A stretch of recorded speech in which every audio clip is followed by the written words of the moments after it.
Already তোমাদের অনেকগুলো exam পার করে আসছো তোমরা, and সামনে তোমাদের একটা ইম্পর্টেন্ট এক্সাম রয়েছে, যেটা হচ্ছে কি ব্যবসা উদ্যোগ। তো ব্যবসা উদ্যোগের ক্ষেত্রে এমসিকিউ খুব বড় একটা ভূমিকা পালন করে, কারণ সিকিউতে হালকা কম নাম্বার আসলেও এমসিকিউ কি করে জিনিসটাকে একটু কভার আপ করে দেয়, যার কারণে এমসিকিউতে যদি ভালো একটা নাম্বার বের করে আনা যায় তাহলে কি হয়, এ প্লাসটা খুব সহজে ইনশিওর করা যায়। তো আজকের স্লাইডে বেসিক্যালি তোমাদের জন্য একটা সিওর সাজেশন এমসিকিউ এর জন্য, যেখানে অ্যারাউন্ড 200টা এমসিকিউ রয়েছে। তো চলো প্রথম থেকে শুরু করি।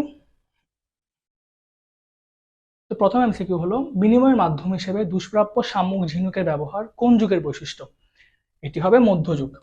এর পাশাপাশি দেখো, মধ্যযুগে দুষ্প্রাপ্য শামুক ঝিনুকের পাশাপাশি কিছু মূল্যবান পাথর, কড়ি, স্বর্ণ, রৌপ্য এগুলো ব্যবহার করা হতো, এবং পরবর্তীতে যেটা কাগজি মুদ্রায় পরিণত হয়।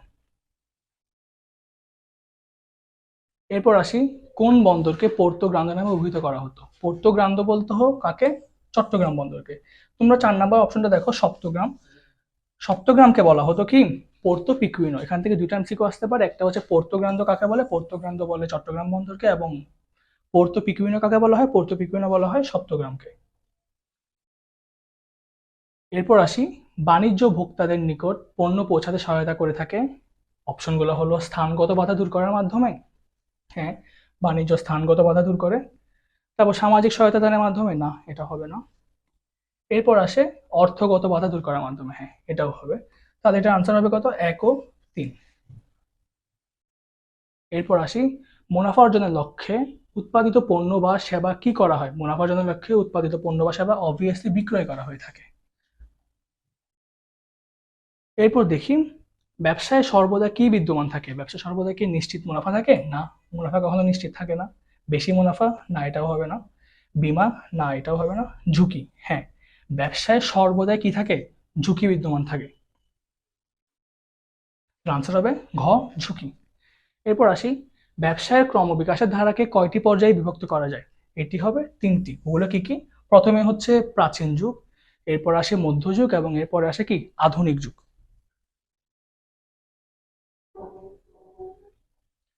এবার দেখি, ব্যবসা সংগঠনের উদ্ভব ঘটে কখন? ব্যবসা সংগঠনের উদ্ভব ঘটে মধ্যযুগে।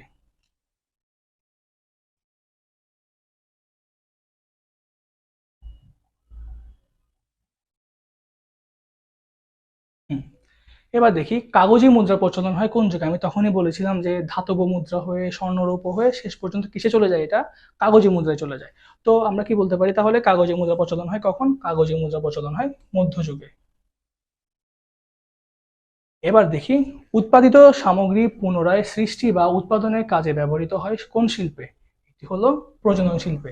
আমরা কি জানি প্রজনন শিল্পে আমরা কি নিয়ে কাজ করে থাকি? প্রজনন শিল্পে নার্সারি, হ্যাচারি, ফার্ম এগুলো নিয়ে কাজ করে থাকি। এখন ওখানে কি হয়, ওখানে দেখা যায় যে একটি উৎপাদিত সামগ্রী, মানে ধর একটা মুরগি হয়েছে, ওখান থেকে তো আর একটা মুরগি তোরা থাকবে না।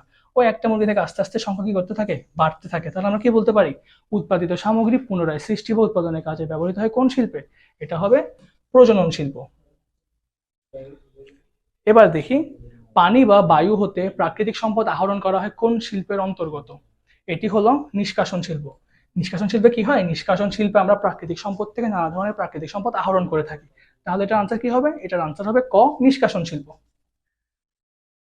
এবার দেখি, খনি থেকে কয়লা উত্তোলন কোন শিল্পের অন্তর্গত? আমরা একটু আগে পড়লাম যে কি পড়লাম, একটু আগে বললাম যে পানি বা বায়ু হতে প্রাকৃতিক সম্পদ আহরণ করা কোন শিল্পের অন্তর্গত? নিষ্কাশন শিল্পের অন্তর্গত।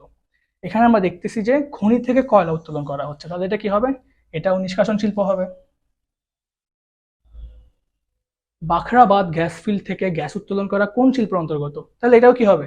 এটাও হবে নিষ্কাশন শিল্পের অন্তর্গত। গ্যাস বিদ্যুৎ উৎপাদন ও বিতরণ কোন ধরনের শিল্প? এটা কিন্তু নিষ্কাশন শিল্প হবে না, এটা কি হবে? এটা হবে সেবা শিল্প। কারণ কি, গ্যাস বিদ্যুৎ উৎপাদন এবং কি বিতরণ, এটার মাধ্যমে কি হচ্ছে, এটার মাধ্যমে জনজীবন আরো সহজ হচ্ছে, মানুষের জীবন আরো আরামদায়ক হচ্ছে, মানুষের একটা সেবা হচ্ছে। এটা কি হবে? এটা হবে সেবা শিল্পের অন্তর্গত। এবার দেখি, কোনটিকে পণ্য বা সেবা সামগ্রী বন্টনকারী শাখা হিসেবে চিহ্নিত করা হয়? এটি হবে বাণিজ্য। কারণ কি, কারণ বাণিজ্যের মাধ্যমে উৎপাদিত পণ্য উৎপাদক থেকে কার কাছে চলে যায়? ক্রেতার কাছে চলে যায়। এবার দেখি, ক্রয় বিক্রয় কোন ধরনের উপযোগ সৃষ্টি করে? ক্রয় বিক্রয় সত্যগত উপযোগ সৃষ্টি করে। কিভাবে? কারণ ক্রয় বিক্রয়ের মাধ্যমে কি হয়, মালিকানা সত্যতা হস্তান্তর হয়ে থাকে। এবার দেখি বাণিজ্যের কোন উপাদানটি ঝুঁকি সংক্রান্ত বাধা দূর করে থাকে। বাণিজ্যের ক্ষেত্রে কি হয় জানো? এটা হবে বীমা। কারণ কি, আমাদের বাণিজ্যের ক্ষেত্রে সবসময় একটা ঝুঁকি বিরাজমান থাকে। এন্ড ধরো তুমি ঝুঁকি নিতে চাচ্ছ না, তখন তুমি কি করবা? কোনো একটা বীমাকারী প্রতিষ্ঠানের সাথে একটা চুক্তি করবা। চুক্তির ফলে কি হবে? তুমি সেই বীমাকারী প্রতিষ্ঠানের সাথে একটা নির্দিষ্ট পরিমাণ প্রিমিয়ামের বিনিময়ে কি করবা? ঝুঁকিটা হস্তান্তর করে দিবা। তাহলে এটা কি হবে? যে বাণিজ্যের কোন উপাদানটি ঝুঁকি সংক্রান্ত বাধা দূর করে? এটা হবে বীমা। এবার চলো দেখি, ব্যবসায় বাণিজ্যের ফলে দেশে দেশে পণ্যদ্রব্য আদান প্রদানের সাথে কিসের বিনিময় ঘটে? এটি হবে সংস্কৃতির বিনিময়। দেখা যাচ্ছে যে অনেক সময় তোমরা যখন মানে আমরা যখন বাহিরের কোনো একটা পণ্য নিয়ে আসি, আমরা খালি পণ্যটা নিই না, এটার সাথে কি থাকে? ওদের একটা কালচার থাকে। অনেক সময় এরকম এক এক দেশ অন্য দেশের সাথে বাণিজ্যিক সম্পর্কের কারণে পণ্য বিনিময়ের মাধ্যমে কি হয়ে থাকে? একটা সংস্কৃতির বিনিময় হয়ে থাকে। এরপর দেখি, ব্যবসায় স্থাপনের জন্য বাংলাদেশের কোন পরিবেশ অধিকাংশ উপাদানই অনুকূল? এটা হচ্ছে কি, প্রাকৃতিক। আমাদের দেশের প্রাকৃতিক পরিবেশ কি ব্যবসায় স্থাপনের জন্য খুবই কি বলা যায়, বিজনেস ফ্রেন্ডলি। এবার দেখি, বর্তমানে এদেশের কোন শাড়ি বিশ্ববাসীর দৃষ্টি আকর্ষণ করতে সক্ষম হয়েছে? এটা হচ্ছে কি, জামদানি। এবার চলো দেখি, পণ্যদ্রব্যের উৎপাদন প্রক্রিয়ায় প্রত্যক্ষভাবে প্রভাব বিস্তার করে কোনটি? এটি হচ্ছে প্রযুক্তিগত পরিবেশ। এবার চলো দেখি, ব্যবসায় হলো পণ্যদ্রব্য উৎপাদন ও বন্টন, হ্যাঁ এটা হবে।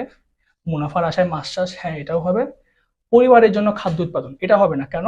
কারণ এটা কি, পরিবারের জন্য। এখান থেকে আমি কোনো ধরনের কি করতেছি না, মুনাফা অর্জন করতেছি না, অথবা আমরা এটাকে বাজারজাত করতেছি না। তাহলে এটা কি হবে?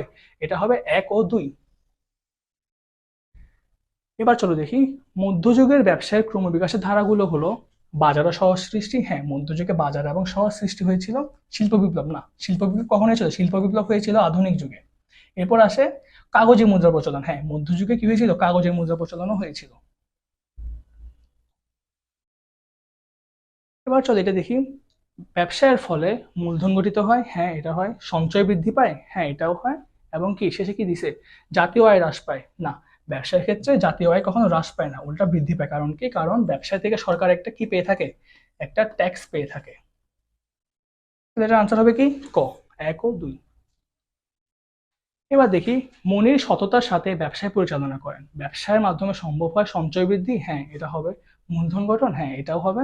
এবং 3, জাতীয় আয় বৃদ্ধি। একটু আগে যে বললাম সরকার এখান থেকে একটা ট্যাক্স পেয়ে থাকে, তাহলে কি হবে? জাতীয় আয় বৃদ্ধিও হবে। এবার চলো উদ্দীপকটা পড়ে দেখি। জনাব রহমান বিএ পাশ করার পর সফলতা লাভ করার জন্য নিজ এলাকায় একটি পাটের শৌখিন দ্রব্যাদি তৈরির দোকান দেন।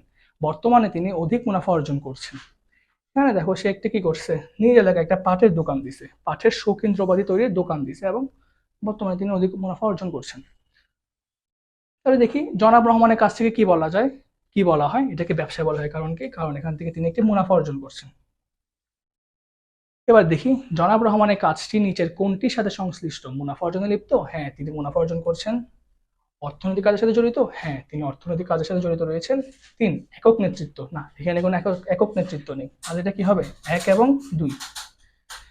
এবার দেখি, কোনটি ব্যবসায়কে অন্য সব পেশা থেকে আলাদা করেছে? এটি হবে বৈশিষ্ট্য। ব্যবসায়ের বৈশিষ্ট্যের কারণে কি হয়েছে? এটি অন্য সকল পেশা থেকে মানে আলাদা করতে সক্ষম হয়েছি আমরা। এবার দেখি, মিস্টার তাহের পারিবারিক পেশা ধরে রাখার জন্য তাঁত শিল্পের কাজ চালিয়ে যান।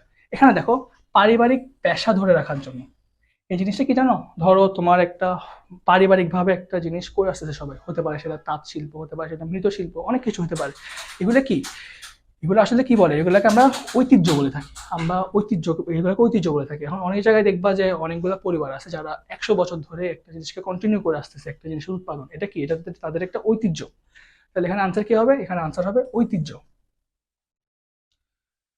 এবার চলো দেখি, বাণিজ্যের কাজগুলো হলো পণ্য বিনিময়, হ্যাঁ পণ্য বিনিময়, হ্যাঁ উৎপাদন না, বাণিজ্যের কাজ উৎপাদন না। বিজ্ঞাপন, হ্যাঁ বিজ্ঞাপন বাণিজ্যের অন্তর্ভুক্ত। তাহলে এটা আনসার কি হবে? 1 ও 3। এবার চলো দেখি, জার্মানি হতে গাড়ি আমদানির ফলে বাণিজ্যের বিভিন্ন উপাদান যেসব বাধা দূর করেছে তা হলো, এখানে দেখো জার্মানি থেকে একটা গাড়ি আমদানি করছে, তাহলে এর ফলে কি হয়েছে? স্থানগত উপযোগ, হ্যাঁ এটা এটা হয়েছে। তারপর সময়গত না, এখানে সময়গত কোনো উপযোগী সৃষ্টি হয়নি, এবং সত্যগত, হ্যাঁ। এটার ফলে কি হয়েছে, মালিকানা সত্ত্ব হস্তান্তর হয়েছে, তাই না? তাহলে এটা আনসার কি হবে, তাহলে এটার আনসার হবে 1 ও 3। রিয়া ও দিয়া দুই বন্ধু। রিয়ার বাবা ধানের ব্যবসায়ী, দিয়ার বাবা অভিনেতা। এখানে দেখো দুজনের পেশায় কিন্তু কি আলাদা। রিয়া ও দিয়ার বাবার কাজকে কিসের ভিত্তিতে পৃথক করা যায়? এটা কি, এটা হচ্ছে ব্যবসায়ের ভিত্তিতে। কারণ কি, কারণ রিয়ার বাবা তো ব্যবসার সাথে জড়িত, কিন্তু দিয়ার বাবা কি অভিনয়ের সাথে জড়িত, সেটা কি, সেটা ব্যবসা অন্তর্ভুক্ত না। এবার দেখি, রিয়ার বাবার কাজটি উপযোগ সৃষ্টির সাথে সম্পৃক্ত, তারপর মুনাফা অর্জনের সাথে সম্পৃক্ত, এবং 3 অর্থনৈতিক কর্মকাণ্ডের সাথে সম্পৃক্ত। এটা কি হবে, এটা তিনটেই হবে। এবার দেখি, রেজা মিরপুরের বস্তি এলাকায় একটি দোকান দেন। তুমি জায়গাটা খেয়াল করো, বস্তি এলাকায়। এরপর বলা হয়েছে তিনি সেখানে দামি দামি জিনিস রাখেন। এখন দেখো, তিনি বস্তি এলাকায় দামি দামি জিনিস রাখছে, এটা কি কোনো সেন্স মেক করে? করে না। কিন্তু লাভবান হতে পারছেন না, কেন পারছেন না? কারণ তিনি ভুল জায়গায় ভুল জিনিস বিক্রি করছেন। চলো দেখি, মিস্টার রেজা লাভবান না হতে পারার কারণ কি? এটা কি মূলধনের অভাব? না, এখানে মূলধনের কোনো সমস্যা বলেনি। ভোক্তার মনোভাব বুঝতে না পারা? হ্যাঁ, এটা হবে কি, ভোক্তার মনোভাব বুঝতে না পারা। কারণ কি, কারণ তিনি ওখানে ভোক্তাদের যে একটা অর্থনৈতিক অবস্থা আছে সেটাকে বিশ্লেষণ না করে, এটাকে বিবেচনা না করে কি করছে, দামি দামি জিনিস বিক্রি করা শুরু করেছে, যার ফলে সে মুনাফা অর্জন করতে পারছে না। এবার দেখি, মিস্টার রেজা ব্যবসায় ঠিকমতো পরিচালনার জন্য প্রয়োজন কোনটি? এটা কি সঞ্চয় ও বিনিয়োগ? না, এটা কোনো দরকার নেই। বাজার গবেষণা? হ্যাঁ, এটি এক্ষেত্রে তার বাজার গবেষণা দরকার রয়েছে। কারণ কি, কারণ সে যে বস্তি এলাকায় যে গিয়ে মানে ব্যবসা করতে গিয়েছে, সেখানে তো তার ওইখানের অর্থনৈতিক অবস্থা বুঝে ওই রকম পণ্য বিক্রি করতে হবে। তার ফলে কি হবে, তার ফলেই সেখানে তার মুনাফা মানে অর্জন করার সক্ষমতা আসতে পারে, অথবা মুনাফা অর্জন করার সম্ভাবনা বাড়তে পারে। তাই তার কি প্রয়োজন, তাই তার বাজার গবেষণার প্রয়োজন।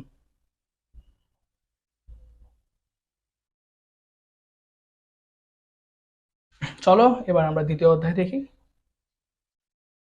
প্রথমে আসে, নিচের কোনটি ব্যবসা উদ্যোক্তার বৈশিষ্ট্য নয়? আত্মবিশ্বাস? হ্যাঁ, আত্মবিশ্বাস অবভিয়াসলি একটা উদ্যোক্তার বৈশিষ্ট্য। এরপর পুঁজি সংগ্রহের দক্ষতা, নাকি উদ্ভাবনী শক্তি, নাকি ঝুঁকি এড়ানোর মানসিকতা? না, এটি কখনোই উদ্যোক্তার বৈশিষ্ট্য হতে পারে না। কারণ কি, কারণ ব্যবসায় সর্বদা ঝুঁকি বিদ্যমান। এখন সে যদি ঝুঁকি এড়াই চলতে চায় সবসময়, তাহলে সে ব্যবসাকে পরিচালনা করবে কেমনে? এবার দেখি, ব্যবসায় উদ্যোগের প্রতি যুবকদের আগ্রহ বৃদ্ধি করা যায় কিভাবে? কারিগরি ও বৃত্তিমূলক শিক্ষার প্রসার ঘটিয়ে? হ্যাঁ, এটির মাধ্যমে তাদের দক্ষতা বাড়বে। গণমাধ্যমে ব্যাপক প্রচার প্রচারণার মাধ্যমে? হ্যাঁ, এটির মাধ্যমে তাদের একটা আগ্রহ বাড়বে। এবং শেষে আছে, এটি বাধ্যতামূলক বিষয় হিসেবে চালু করে না, এটি করে কখনো কি করা যায় না, আগ্রহ বাড়ানো যায় না। তাহলে অ্যান্সার কি, আনসার 1 ও 2। এবার দেখি, সাধারণ অর্থে যে কোনো কাজের কর্মপ্রচেষ্টাই হচ্ছে কি, এটি মানে হ্যাঁ, এখানে কি বলছে, সাধারণ অর্থে যে কোনো কাজের কর্মপ্রচেষ্টা, এখানে কোনো মুনাফা অর্জন নেই, জাস্ট কি যে কোনো কাজের কর্মপ্রচেষ্টা। তাহলে কি হবে, তাহলে এটা হবে উদ্যোগ। এবার দেখি, জনাব আনোয়ার নিজের অর্থ দিয়ে একটি মসজিদ নির্মাণ করেন। এখানে দেখো কি নির্মাণ করছে, মসজিদ নির্মাণ করছে নিজের অর্থ দিয়ে। আনোয়ারের কাজের ধরন কি? এখানে দেখো মসজিদ যে নির্মাণ করছে, এখানে কি তার কোনো মুনাফা হবে? হবে না। এখান থেকে কি হবে, সে মানুষের কল্যাণের জন্য জিনিসটা করছে। এখান থেকে মানুষ একটা মসজিদ পেলো, সেখানে নামাজ পড়তে পারতেছে, তাহলে এখানে কি হচ্ছে, এটা জনকল্যাণমূলক কাজ। তাহলে এটা আনসার কি হবে, এটা কি রাজনীতিক, এটা কি অর্থনৈতিক, এটা কি পারিবারিক, নাকি এটা জনহিতকর?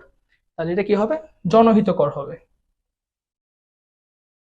এবার দেখি, ব্যবসায় সংগঠন পরিচালনার প্রয়োজনীয় ঝুঁকি গ্রহণ করেন কে? এটা কি ব্যবস্থাপক, এটা কি উদ্যোক্তা, এটা কি ঋণ গ্রহীতা, নাকি বেসরকারি ব্যাংকার? এটা তো কখনোই হবে না।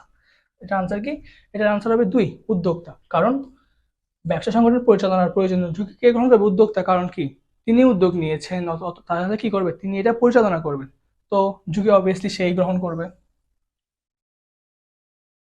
এবার দেখি, কোনটি শিল্প উদ্যোগ? বাণিজ্যিকভাবে বাণিজ্যিক ভিত্তিতে হাঁস মুরগির চাষ, মুদির দোকান প্রতিষ্ঠার উদ্যোগ, শেয়ার ব্যবসায়ের উদ্যোগ, নাকি সাবান প্রস্তুতের প্রতিষ্ঠান স্থাপনের উদ্যোগ? এখানে দেখো প্রতিষ্ঠান স্থাপন, এটা কি, এটা একটা শিল্প উদ্যোগ। তাহলে এটা আনসার কি হবে, এটার আনসার হবে ঘ। এবার দেখি, মাহমুদ একজন শিক্ষিত বেকার, তিনি অন্যের অধীনে থাকা পছন্দ করেন না। তিনি যদি ব্যবসায় করতে চান, তবে প্রথমে তার কি করা উচিত? তার কি ব্যবসা উদ্যোগ গ্রহণ করা উচিত, তার কি মূলধন গঠন করা উচিত, তার কি ঝুঁকি গ্রহণ করা উচিত, নাকি ঋণ গ্রহণ করা উচিত? তার প্রথমে কি করতে হবে? তার প্রথমে ব্যবসা একটা উদ্যোগ গ্রহণ করতে হবে। এটার আনসার কি? এটার আনসার হবে ক। এবার দেখি, সফল উদ্যোক্তা হতে হলে সবচেয়ে বেশি প্রয়োজন বিপুল পরিমাণ অর্থ? না, এটা তো প্রয়োজন না। প্রবল ইচ্ছাশক্তি?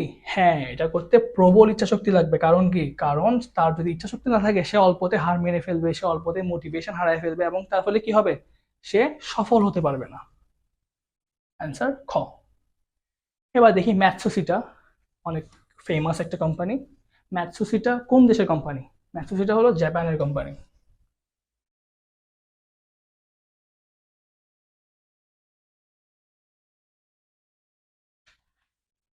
ম্যাথসোসিটা জাপানের কোম্পানি। এবার দেখি বাংলাদেশের স্বনামধন্য উদ্যোক্তাকে।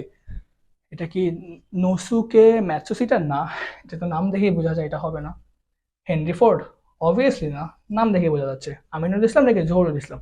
এই দুজনের মধ্যে একটা কনফিউশন ক্রিয়েট হতে পারে। তাহলে আনসার কি? এটার আনসার হবে জহুরুল ইসলাম। এবার দেখি, লাভের আশায় ঝুঁকি নিয়ে অর্থ ও শ্রম বিনিয়োগ করাকে কি বলে? হ্যাঁ দেখো, লাভের আশায় ঝুঁকি নিয়ে মানে কি? মানে সে এখান থেকে একটা প্রফিট পেতে চায়। তাহলে কি হবে এটা? এটা হবে ব্যবসায় উদ্যোগ। এবার দেখি, নাজিফা প্লাস্টিক বোতল দিয়ে চমৎকার শোপিস তৈরি করে, তার কাজকে কি বলা যায়? এদিকে দেখো, সে কি করতেছে? সে প্লাস্টিকের বোতল দিয়ে চমৎকার শোপিস তৈরি করতেছে। বাট এখান থেকে কি সে কোনো প্রফিট নিতেছে? না। তাহলে এটা কি ব্যবসা উদ্যোগ হবে? কখনোই না। তাহলে এটা কি হবে? জাস্ট উদ্যোগ হবে। এবার দেখি, সামিরা পড়াশোনা শেষ করে ঘরে বসে না থেকে পাট দিয়ে তৈরিকৃত বিভিন্ন ধরনের শৌখিন দ্রব্যাদি বাজারজাত করে। এখন দেখো, আগেরটা আর এটার মধ্যে পার্থক্য কোথায়? আগেরটাও কিন্তু শৌখিন দ্রব্য তৈরি করতেছিল, বাট কি করতেছিল না? সে বাজারজাত করতেছিল না, বা এখান থেকে কোনো মুনাফা অর্জন করতেছিল না। বাট সামিরা কি করতেছে? সামিরা এটা বাজারজাত করতেছে। হ্যাঁ, তো বাজারজাত করে কি হবে? সে অবভিয়াসলি এটা বিক্রি করতেছে, এবং বিক্রি করলে কি পাচ্ছে? মুনাফা পাচ্ছে। তাহলে এটা কি হবে? এটা হবে ব্যবসায় উদ্যোগ। এবার দেখি, মুনাফা অর্জন ব্যবসা উদ্যোগের কোন ধরনের উদ্দেশ্য? মুনাফা অর্জন, এটা কি? এটা প্রধান উদ্দেশ্য। এবার দেখি, একজন উদ্যোক্তার প্রধান গুণ কোনটি? ব্যবসা পরিচালনা, কর্ম উদ্যোগ, সংবেদনশীলতা, নাকি ঝুঁকি নিতে সহায়তা? এটা হবে সংবেদনশীলতা। সংবেদনশীলতা মানে কি? এটা মানে হচ্ছে ফ্লেক্সিবিলিটি। মানে সে সব সময় যে পরিবর্তিত একটা পরিস্থিতি থাকবে, এটার সাথে খাপ খাইয়ে চলতে হবে। নতুন নতুন আহ, নতুন নতুন কর্মসূচি নিতে হবে, নতুন নতুন নতুন নতুন উদ্যোগ নিয়ে ব্যবসাকে সম্প্রসারণ করতে হবে। এরপর আসি, কোনটি উদ্যোক্তার গুণ নয়? সফলতা থেকে শিক্ষা গ্রহণের মানসিকতা, কৃতিত্ব অর্জনের আকাঙ্ক্ষা, কঠোর পরিশ্রম করা কঠোর পরিশ্রম করার ক্ষমতা, নাকি চ্যালেঞ্জ গ্রহণ করার মানসিকতা? এটা হবে ক। কি? সফলতা থেকে শিক্ষা গ্রহণের মানসিকতা। নিজের ইচ্ছা মতো কাজ করার মনোভাব একজন উদ্যোক্তার কি? এটি হলো একজন উদ্যোক্তার গুণাবলী। এবার চলো দেখি, সফল উদ্যোক্তাগণ কিসের মাধ্যমে সিদ্ধান্ত গ্রহণ করেন? অভিজ্ঞতা, সৃজনশীলতা, বুদ্ধিমত্তা, নাকি বিচার বিশ্লেষণ? অবভিয়াসলি কি? বিচার বিশ্লেষণ করেই নতুন নতুন সিদ্ধান্ত গ্রহণ করেন। এবার চলো দেখি, উদ্যোক্তা কোন কাজটি করতে বিশেষ আনন্দ পান? ভুল থেকে শিক্ষা গ্রহণ, অন্যের অভিজ্ঞতা থেকে শিক্ষা গ্রহণ, চ্যালেঞ্জমূলক, নাকি নতুন উদ্যমে কাজ শুরু করা? এটা হবে চ্যালেঞ্জমূলক। দেখবা যে অনেক উদ্যোক্তা আছে নতুন নতুন চ্যালেঞ্জ নিয়ে নিজেদেরকে নতুন একটা রিস্কের মধ্যে ফেলা, অথবা নিজেদেরকে নতুন একটা কি করে চ্যালেঞ্জের মুখে ফেলে। কারণ কি? কারণ তারা নতুন একটা উদ্যোগ নিচ্ছে, নতুন একটা কাজ করতে শুরু করছে। ওইভাবে করে কি করে? নিজেদেরকে নানাভাবে চ্যালেঞ্জমূলক কাজের সম্মুখীন করে। তাহলে এটা কি হবে? যে উদ্যোক্তা কোন কাজটি করতে বিশেষ আনন্দ পান? তিনি চ্যালেঞ্জমূলক কাজ করতে বিশেষ আনন্দ পান। এবার দেখি, নিচের কোনটি মানুষের সুপ্ত বাসনাকে বাস্তবায়িত করতে অনুপ্রাণিত করে? এটি হবে কি? উদ্যোগ। উদ্যোগ নেওয়ার মাধ্যমে মানুষ কি করে? নিজের সুপ্ত বাসনাকে বাস্তবায়িত করে। বাংলাদেশ কোন ধরনের দেশ? উন্নয়নশীল। এবার দেখি, এটা অনেক ইম্পর্টেন্ট। এটা কি বলে? বাংলাদেশ অর্থনৈতিক সমীক্ষা 2010 অনুযায়ী মোট জাতীয় উৎপাদনের সেবা খাত থেকে আসে কত ভাগ? সেবা খাত বলছে, তাই না? সেবা খাত থেকে 50 ভাগ। এবার দেখি বাংলাদেশ অর্থনীতি সমীক্ষা 2010 অনুযায়ী মোট জাতীয় উৎপাদনে শিল্প খাতের অবদান কত? এখানে কি বলছে? শিল্প খাত, শিল্প খাতের অবদান কত? 30%। এবার দেখি যে কোনো দেশের সমৃদ্ধিতে নিচের কোন খাতটি মুখ্য ভূমিকা পালন করে? শিল্প, বাণিজ্য, কৃষি নাকি সেবা? এটি হবে শিল্প। এবার দেখি সরকারের পাশাপাশি একজন উদ্যোক্তা নিচের কোনটি সৃষ্টি করে? ব্যবসায় স্থায়িত্ব না নিত্য নতুন কর্মসংস্থান? হ্যাঁ, একজন উদ্যোক্তা কি করে? নতুন একটা ব্যবসা স্থাপনের মাধ্যমে সেখানে অনেকগুলা মানুষের কর্মের সংস্থান করে। এবার দেখি ব্যবসা উদ্যোগ গড়ে ওঠার অনুকূল পরিবেশ তৈরির জন্য অবকাঠামোগত উৎপাদন হচ্ছে কি? অবকাঠামোগত বলছে, তাহলে কি হবে? এটা কি কর্মকূপ না এটা কি গ্যাস সরবরাহ? হ্যাঁ, এটা কি গ্যাস সরবরাহ হবে। এবার দেখি ব্যবসায় উদ্যোগ সফলভাবে বাস্তবায়ন করার জন্য কোনটি প্রয়োজন? এটি কি প্রশিক্ষণ, এটা কি পর্যাপ্ত পুঁজি, এটা কি আর্থসামাজিক স্থিতিশীলতা নাকি সরকারের পৃষ্ঠপোষকতা? এটি হবে পর্যাপ্ত পুঁজি। কারণ কি ব্যবসায়ের প্রতিটি ক্ষেত্রে আমাদের টাকার প্রয়োজন হবে, তো আমাদের নতুন করে পদক্ষেপ নিতে হলে, সম্প্রসারণ করতে হলে, যে কোনো কাজে কি প্রয়োজন? আমাদের পুঁজি প্রয়োজন। তাই আমাদের কি প্রয়োজন সব থেকে বেশি? পর্যাপ্ত পুঁজি। এবার আসি যে কোনো ব্যবসায় উদ্যোগ সফলভাবে বাস্তবায়ন করার জন্য কোনটি প্রয়োজন? কলা কৌশল, শ্রমিক, স্বেচ্ছাশ্রম নাকি পর্যাপ্ত মূলধন? আমরা একটু আগে পড়লাম এটা কি পর্যাপ্ত মূলধন। এবার দেখি ব্যবসা উদ্যোগ গড়ে ওঠার অনুকূল পরিবেশের উপাদান নয় কোনটি? এখানে কি বলছে? কোনটি নয়? এটা কি সরকারি পৃষ্ঠপোষকতা, এটা কি পর্যাপ্ত পুঁজির প্রাপ্যতা, এটি কি প্রশিক্ষণের সুযোগ নাকি দক্ষ মানব সম্পদ সৃষ্টি? এটি হবে দক্ষ মানব সম্পদ সৃষ্টি। এরপর আসি ব্যবসায় প্রতিষ্ঠানে ঝুঁকির আশঙ্কা কম হলে উক্ত মুনাফা কেমন হবে? এখানে কি বলছে? ঝুঁকির আশঙ্কা কম। আমরা কি জানি? আমরা জানি একটি ব্যবসায় প্রতিষ্ঠানে ঝুঁকি ও মুনাফা সমানভাবে থাকে। তাহলে যেহেতু ঝুঁকির আশঙ্কা কম, তাহলে মুনাফা কেমন হবে? কম হবে। চলো পরেরটা দেখি ব্যবসায় থেকে প্রত্যাশিত মুনাফা অর্জনের অনিশ্চয়তাকে কি বলে? এখানে কি বলছে? প্রত্যাশিত মুনাফা অর্জনের অনিশ্চয়তা। এটা একটা হিন্ট বলা যায় বা এটাকে ক্লু বলা যায়। তাহলে এটা কি হবে? এটা হবে আর্থিক ঝুঁকি। এবার দেখি একজন সফল উদ্যোক্তা কোনটি আগেই নিরূপণ করেন? সে কি মুনাফা নিরূপণ করে? না। সে কি ক্ষতি নিরূপণ করে? না। সে কি সুনাম নিরূপণ করে? না। সে কি করে? সে আগে ঝুঁকি নিরূপণ করে। ঝুঁকি নিরূপণ করে সেই অনুযায়ী কি করে? পদক্ষেপ নিয়ে থাকে, সেই অনুযায়ী ব্যবসাটাকে সাজিয়ে থাকে। এবার দেখি কি কারণে একজন উদ্যোক্তা অভীষ্ট লক্ষ্যে পৌঁছাতে ব্যর্থ হতে পারে?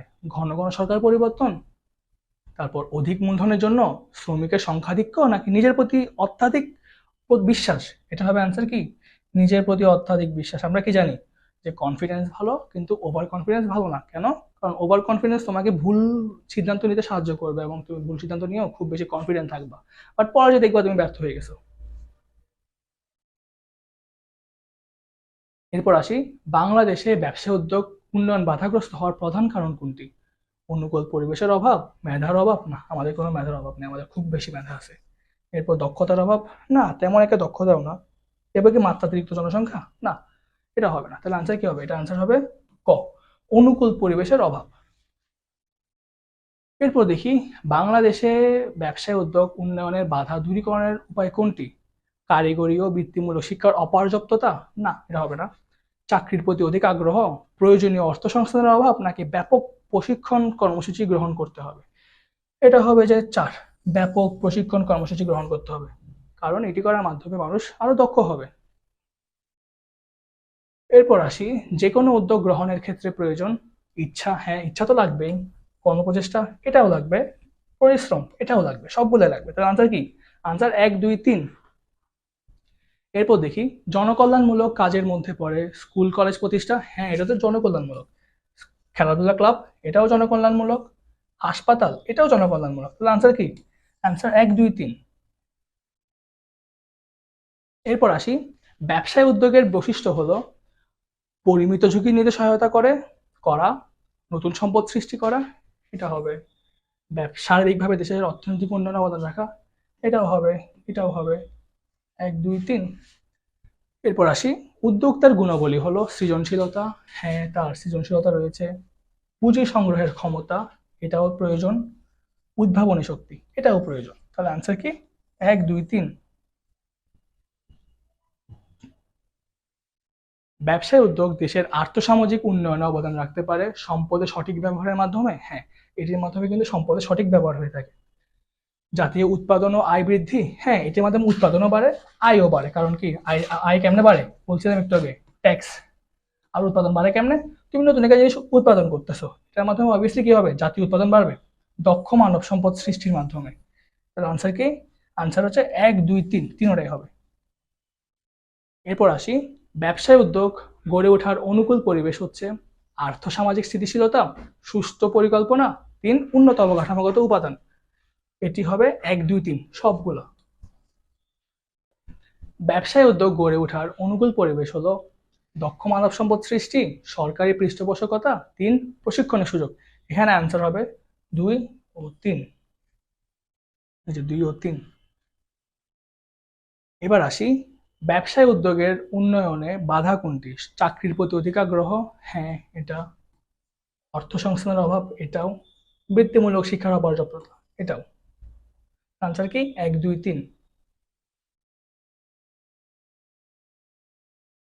এবার আসি, ব্যবসায় উদ্যোগ উন্নয়নের প্রতিবন্ধকতাগুলো হলো সুষ্ঠু দিক নির্দেশনার অভাব, তারপর ব্যবস্থাপনা কলাকৌশল সম্পর্কে অজ্ঞতা, তারপর কি পর্যাপ্ত মূলধনের অভাব। এটার আনসার কি হবে?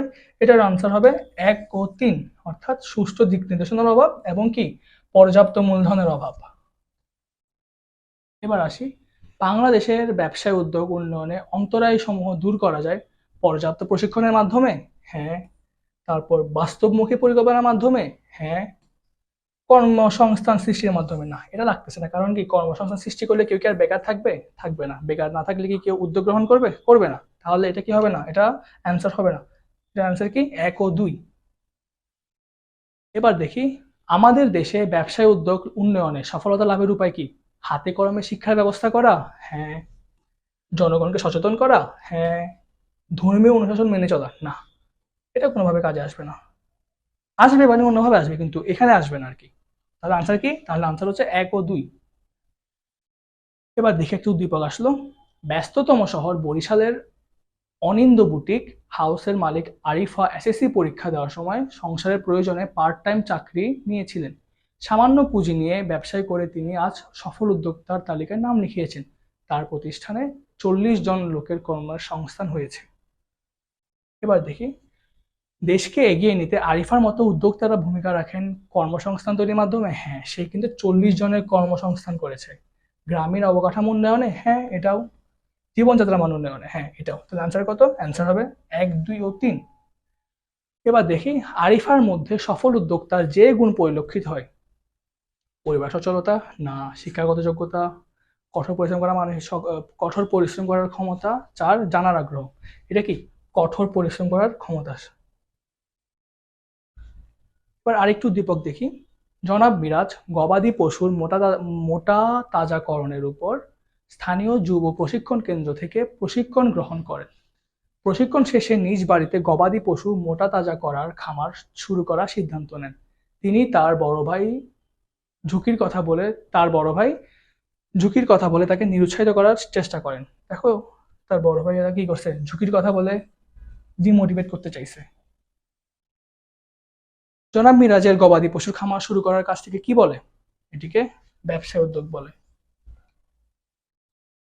এরপর দেখি, বড় ভাইয়ের পরামর্শ না শুনে কাজ এগিয়ে যাওয়ায় জনাব মিরাজের মধ্যে উদ্যোক্তার কোন গুণটি প্রকাশ পেয়েছে? এটি হচ্ছে কি চ্যালেঞ্জ গ্রহণ করার মানসিকতা। কারণ কি? কারণ তার বড় ভাই তাকে একটা সমস্যা দেখাই দিচ্ছে, সে বলছে যে এখানে ঝুঁকি অনেক বেশি, কিন্তু স্টিল মিরাজ কি করছে, ওর বড় ভাইয়ের কথা শুনে নাই, সে চ্যালেঞ্জ গ্রহণ করছে। এবার আরেকটি উদ্দীপক দেখি, জনাব আয়ন একজন ব্যবসায়ী।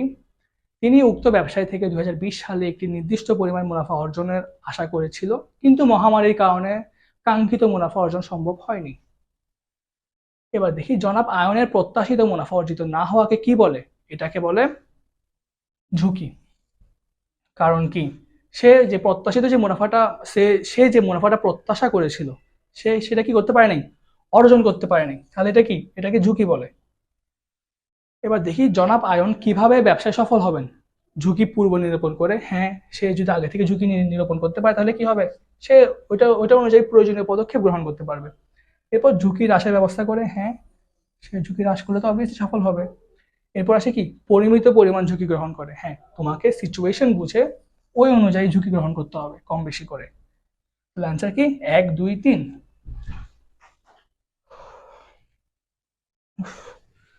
3 অধ্যায় শেষ, 3 অধ্যায় বাকি।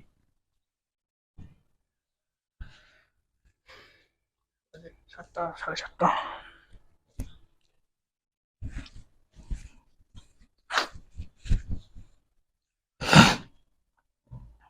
পানি আছে আর না?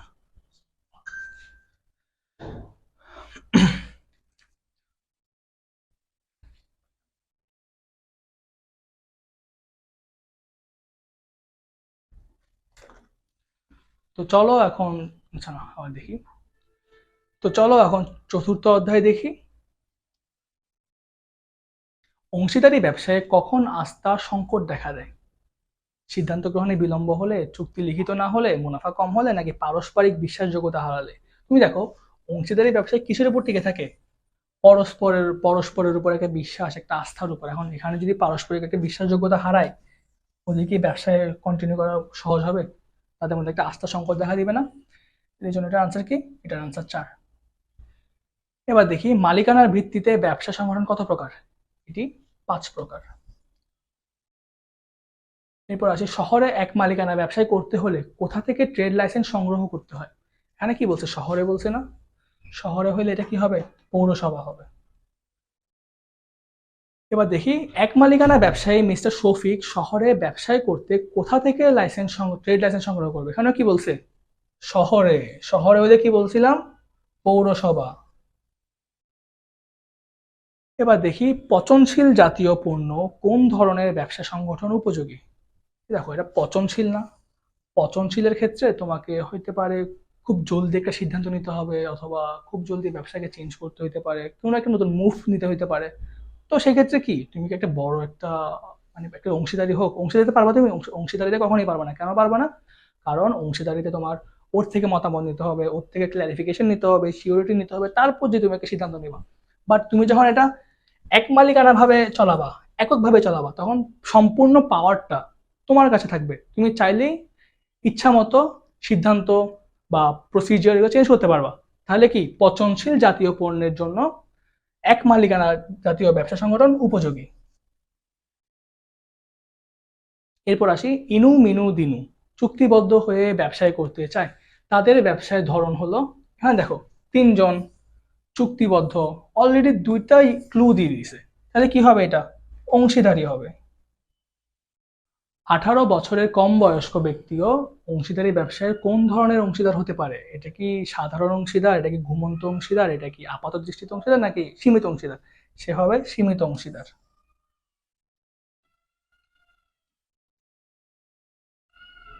এরপর আসি, এটা খুবই ইম্পর্টেন্ট। এটা কি বলে? অংশীদারি ব্যবসায়ের বিশেষ ঘটনা সাপেক্ষে বিলোপ সাধন অংশীদারি আইনের কত ধারায় হয়? এটি হয় 42 নম্বর ধারায়। এটাও খুব ইম্পর্টেন্ট। এখানে কি বলে?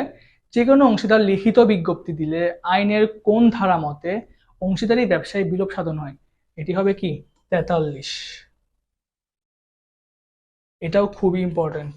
এটা আমার পরীক্ষার সময় আসছিল, তাই আমি 3বার দিয়ে দিই। যে বাংলাদেশে প্রচলিত কোম্পানি আইন কত সালের? এটি হচ্ছে 1994 সালের। এবার আসি আইন অনুযায়ী পাবলিক লিমিটেড কোম্পানির ন্যূনতম পরিচালক সংখ্যা কত? এটাও ইম্পর্টেন্ট। এটি হবে 3 জন। এবার আসি কোম্পানির মূল দলিল কোনটি? এটাও খুব ইম্পর্টেন্ট। এটি হবে কি স্মারকলিপি। এবার দেখি অস্ত্র নির্মাণ শিল্প কোন ধরনের ব্যবসা সংগঠনের অন্তর্ভুক্ত? এক মালিকানা, অংশীদারি, যৌথ মূলধনী, নাকি রাষ্ট্রীয় ব্যবসায়? এটা হবে রাষ্ট্রীয় ব্যবসায়। কেন জানো? এই যে দেখো এখানে এটা কিসের শিল্প? অস্ত্র নির্মাণ। এটা অস্ত্র নির্মাণ। এখন এখানে অস্ত্র নির্মাণ করতেছে, সে হয়তো গুলি বানাচ্ছে, গ্রেনেড বানাচ্ছে, অনেক কিছু বানাচ্ছে। এখন এটা কি একটা সেফ জিনিস? তোমার রাস্তায় যে কেউ যদি সেখান থেকে যে কিনে ফেলে, এটা কি সেফ হবে তোমার জন্য? হবে না, তোমার একটা রিস্ক ক্রিয়েট হবে, তোমার লাইফে রিস্ক ক্রিয়েট হবে। এখন এটাকে কমানোর জন্য কি করে, এই সকল ব্যবসায় সরকারের আন্ডারে চলে যায়। কেন চলে যায়? যাতে মানুষের লাইফে কোনো রিস্ক না হইতে পারে, যাতে জিনিসটা একটা কন্ট্রোলের মধ্যে থাকে, একটা আন্ডার কন্ট্রোল থাকে জিনিসটা। এবার দেখি, এক মালিকানা ব্যবসায়ের মালিক হলো পরিচালক, অর্থের যোগানদাতা, সিদ্ধান্ত গ্রহণকারী। হ্যাঁ দেখো কি বলছে, এক মালিকানা ব্যবসায় মালিক, সে পরিচালনাও করবে, অর্থে যোগানও দিবে, সিদ্ধান্ত গ্রহণ করবে, তাহলে কি তিনোটা। এবার দেখি, এক মালিকানা ব্যবসায়ের বৈশিষ্ট্য হলো মালিক সবসময় একজন ব্যক্তি হয়। অবভিয়াসলি ভাই, এটা তো এক মালিকানা, তাহলে কি হবে, একজনই হবে। এরপর আসে চুক্তির মাধ্যমে গঠিত, না, চুক্তির মাধ্যমে কোনটা হয়, অংশীদারি, যেখানে দুই তিনজন থাকে। তারপর কি আসে, মালিককে একা সকল ঝুঁকি বহন করতে হয়। হ্যাঁ, যেহেতু সে একক মালিকানায় ব্যবসাটাকে কন্টিনিউ করতেছে, তাহলে অবভিয়াসলি তাকে একলাই সকল ঝুঁকি বহন করতে হবে। তাহলে আনসার কি, আনসার হলো 1 ও 3। এবার দেখি, এক মালিকানা ব্যবসায় জনপ্রিয় হিসেবে স্বীকৃত উন্নত দেশে, উন্নয়নশীল দেশে, অনুন্নত দেশে, সবগুলাই, সব জায়গায় তোমার এক মালিকানা ব্যবসায় জনপ্রিয়। এক মালিকানা ব্যবসায় মালিকের ইচ্ছার উপর নির্ভর করে কি মুনাফা বৃদ্ধি করা? না, এটা করে না। কারণ কি, জিনিসটা অনেক কিছুর উপর ডিপেন্ড করে। ব্যবসা চালু রাখা, হ্যাঁ, সে চাইলে ব্যবসা চালু রাখলো। ব্যবসায় বন্ধ রাখা, হ্যাঁ, সে চাইলে ব্যবসা বন্ধ করে দিল। কারণ কি, তার একক একটা কর্তৃত্ব আছে ব্যবসার উপর। তাহলে আনসার কি, 2 ও 3। কলা, তরমুজ, শশা ইত্যাদি পণ্যের ক্ষেত্রে এক মালিকানা ব্যবসা উপযোগী। কারণ কি, পণ্যগুলো তাড়াতাড়ি নষ্ট হয়, হ্যাঁ। তারপর যে তোমার পণ্যগুলোর চাহিদা দ্রুত পরিবর্তন হয়, হ্যাঁ, এটাও হয়। এবং কি, তিনে যে পণ্যগুলোর জন্য বেশি মূলধন প্রয়োজন হয় না, হ্যাঁ, এটাও। তাহলে আনসার কি, তাহলে এটার আনসার হবে 1, 2 ও 3। এবার দেখি, বাংলাদেশে অংশীদারি আইনে ব্যবসায় নিবন্ধনকে বাধ্যতামূলক করা হয়েছে? না, এটা করা হয়নি, নিবন্ধনকে বাধ্যতামূলক করা হয়নি। এরপর যে কি বলছে, ব্যবসায় নিবন্ধনকে বাধ্যতামূলক করা হয়নি, হ্যাঁ, এটা করা হয়নি। এরপর যে কি, নিবন্ধিত ব্যবসায়ীকে কিছু সুবিধা দেওয়া হয়েছে। হ্যাঁ, তুমি যদি ব্যবসা নিবন্ধন করো, তুমি কিছু সুবিধা পাবা, যেমন আইনি সুবিধা পাবা, আরো অনেক ধরনের সুবিধা পাবা সরকারিভাবে। তাহলে কি অ্যান্সার হবে 2 ও 3। এরপর আসে, জনাব আবু হানিফ মিয়া জেলা শহরে স্টেশনারি দোকান পরিচালনা করেন। সততা ও ভালো ব্যবহারের কারণে ক্রেতাদের নিকট তার ব্যবসায় বেশ সুনাম রয়েছে। কিছু কিছু সীমাবদ্ধতার জন্য তিনি ব্যবসা সম্প্রসারণ করতে পারছে না। সে কিন্তু একাই করতেছে কাজটা, যেহেতু এটা স্টেশনারি দোকান। তাহলে কি করতেছে, একাই কাজ করতেছে। কিছু সীমাবদ্ধতার জন্য তিনি ব্যবসা সম্প্রসারণ করতে পারছে না। এটা নিয়ে একটা প্রশ্ন আছে সামনে, দেখো। আচ্ছা, প্রথমে দেখি যে জনাব আবু হানিফ মিয়ার ব্যবসায়টি এক মালিকানার ভিত্তিতে কোন ধরনের? যেহেতু সে একলা পরিচালনা করতেছে, তাহলে কি এক মালিকানা। এরপর আসে যে উল্লেখিত জনাব আবু হানিফ মিয়ার ব্যবসা সম্প্রসারণ করতে না পারার কারণ কি? অসীম দায়, হ্যাঁ। সীমিত আয়তন, হ্যাঁ। স্বল্প মূলধন, হ্যাঁ, তিনটাই। এরপর আরেকটি উদ্দীপক দেখি, পিঙ্কি একজন ফ্যাশন ডিজাইনার, তিনি 1 লক্ষ টাকা বিনিয়োগ করে ভালো আয় করেন। কোনো নিবন্ধন ছাড়া তার বান্ধবী আয়েশা তার সাথে শেয়ার ব্যবসা করার জন্য অলিখিত চুক্তি করেন। কিন্তু আয়েশা প্রতিষ্ঠানে কোনো ধরনের কাজ করতে পারে না। পরবর্তীতে আয়েশা লাভের অংশ নিয়ে বিদেশ চলে যায়। এবার দেখি যে পিঙ্কির ব্যবসাটি কোন ধরনের? যেহেতু সেখানে একের অধিক মানুষ ছিল প্লাস চুক্তিও করছে, তাহলে এটা কি হবে, অংশীদারি হবে। এবার আসে, আয়েশা উক্ত প্রতিষ্ঠানে কোন ধরনের অংশীদার ছিলেন? সে ছিলেন ঘুমন্ত অংশীদার। এবার আসি, রিহান ও আরিয়ান দুই বন্ধুর ব্যবসা সফলভাবে চলছিল। হঠাৎ রিহান পাগল হয়ে যাওয়ায় তাদের ব্যবসায় বিলোপ ঘটে। এবার দেখো, রিয়ান ও আরিয়ান ব্যবসায় কিরূপ বিলোপ সাধন ঘটে? এটা হবে কি, আদালতের নির্দেশে। এবার আসে, পতেঙ্গা এলাকায় 30 লক্ষ কৃষক মিলিত হয়ে আইন অনুযায়ী পতেঙ্গা কৃষক সমবায় সমিতি গঠন করেন। সদস্যগণ পারস্পরিক সহযোগিতার মাধ্যমে গণতান্ত্রিক রীতিনীতি অনুসারে সমিতি পরিচালনা করেন। এবার দেখো, উক্ত সমবায় সমিতির প্রধান উদ্দেশ্য কি? সমবায় সমিতির প্রধান উদ্দেশ্য হচ্ছে কি, আত্মনির্ভরশীলতা অর্জন। তারা একে অপরকে সঙ্গ দিয়ে সবাই মিলে একটা নির্দিষ্ট লক্ষ্যের দিকে আগিয়ে যায়, যাতে মানে নির্দিষ্ট লক্ষ্যের দিকে আগিয়ে যায়, এবং কি কি এনশিওর করে, তারা এনশিওর করে যাতে কি সকলের অধিকারটা মানে অর্জন করতে পারে, সেটা যেন ক্ষুণ্ণ না হয়। এবার আসি, পতেঙ্গা কৃষক সমবায় সমিতির ক্ষেত্রে প্রযোজ্য, একজন সদস্যের একটি মাত্র ভোটাধিকার থাকবে। তারপর কোন সদস্য যে কোনো সংখ্যক শেয়ার ক্রয় করতে পারবে। 3, নিজ নামে সম্পদ অর্জন করতে পারবে। এটা হবে যে 1 ও 3। সে যে মানে কোনো সদস্য যে কোনো সংখ্যক শেয়ার ক্রয় করতে পারবে না, এটা হয় না। এবার আসি বাংলাদেশ বিমান। সবাই চিনি আমরা বাংলাদেশ বিমান, বাংলাদেশের একটি অন্যতম জনপ্রিয় ব্যবসা সংগঠন। এটি বিমান ও পর্যটন মন্ত্রণালয়ের অধীনে দেশের মানুষকে সেবা দিয়ে আসছে। এই জাতীয় ব্যবসায় মূলধনের যোগানদাতা সরকার। তাহলে এটি কি রাষ্ট্রীয় ব্যবসায়, কোনো কোনো ক্ষেত্রে জনগণ। এবার দেখি যে সংগঠনের ধরন বিবেচনায় উদ্দীপকে উল্লেখিত ব্যবসায়ীর প্রধান উদ্দেশ্য কি। একটু আগে দেখলাম যে এটার অর্থ যোগান কে দেয়, সরকার দেয়। তাহলে কি হবে এটা, তাহলে এটা হবে জনকল্যাণমূলক। এরপর আসি, উক্ত ব্যবসায়ের সাফল্য ও ব্যর্থতার জন্য কোথায় জবাবদিহি করতে হয়। এটি করতে হয় কোথায়, জাতীয় সংসদে। তো চলো এখন আমরা ষষ্ঠ অধ্যায় দেখি। প্রথমে আসে, কোনটির অভাবে ব্যবসায়ের সফলতা অনিশ্চিত হয়ে পড়ে। সঞ্চয়ের অভাব, অবকাঠামোর অভাব, সুষ্ঠু পরিকল্পনার অভাব নাকি ঋণের অভাব। এটা হচ্ছে কি সুষ্ঠু পরিকল্পনার অভাব। কারণ একটা সুষ্ঠু পরিকল্পনা হইলেই তো তোমার ব্যবসাটা সফল হতে পারবে, তাই না? তোমার যদি প্রপার পরিকল্পনা না থাকে, প্রপার প্ল্যানিং না থাকে, তুমি কিভাবে কি আগাবা, তুমি কিভাবে এখানে সাকসেস পাবা, তাই না? এবার আসে, ভবিষ্যৎ কার্যক্রমের প্রতিচ্ছবি কোনটি। ভবিষ্যৎ কার্যক্রমের প্রতিচ্ছবি হচ্ছে পরিকল্পনা। তুমি তো পরিকল্পনা করে আগে ঠিক করে রাখো, তাই না, যে তুমি কখন কি করবা। এরপর আসে, প্রত্যেক ব্যবসায়ের পরিকল্পনায় সুনির্দিষ্ট কি থাকে। সুনির্দিষ্ট দিক নির্দেশনা থাকে। সেখানে তো বলা থাকে আমি কখন কি করব, কিভাবে কি করব। তাহলে প্রত্যেক ব্যবসায়ের পরিকল্পনায় সুনির্দিষ্ট কি থাকে, দিক নির্দেশনা। এরপর আসে, একটি ব্যবসায়ের সাফল্য নির্ভর করে কিসের উপর। বেশি বিনিয়োগের উপর, সরকারি পৃষ্ঠপোষকতার উপর, আমদানি নির্ভর পণ্যের উপর নাকি বাস্তবসম্মত প্রকল্প প্রণয়নের উপর। এটি হবে কি বাস্তবসম্মত প্রকল্প প্রণয়নের উপর। কারণ কি, তুমি যদি অবাস্তব একটা কিছু করো, অবাস্তব একটা প্রকল্প প্রণয়ন করো, তুমি কি সেখানে সাফল্য পাবা নাকি তুমি এখানে লস খাবা, বলো? তুমি অবভিয়াসলি সেখানে লস খাবা। এরপর আসে, আবুল সাহেব কোনো ব্যবসায় অর্থ বিনিয়োগ করতে চাইলে প্রতিষ্ঠানের কি বিশ্লেষণ করে সিদ্ধান্ত গ্রহণ করবেন।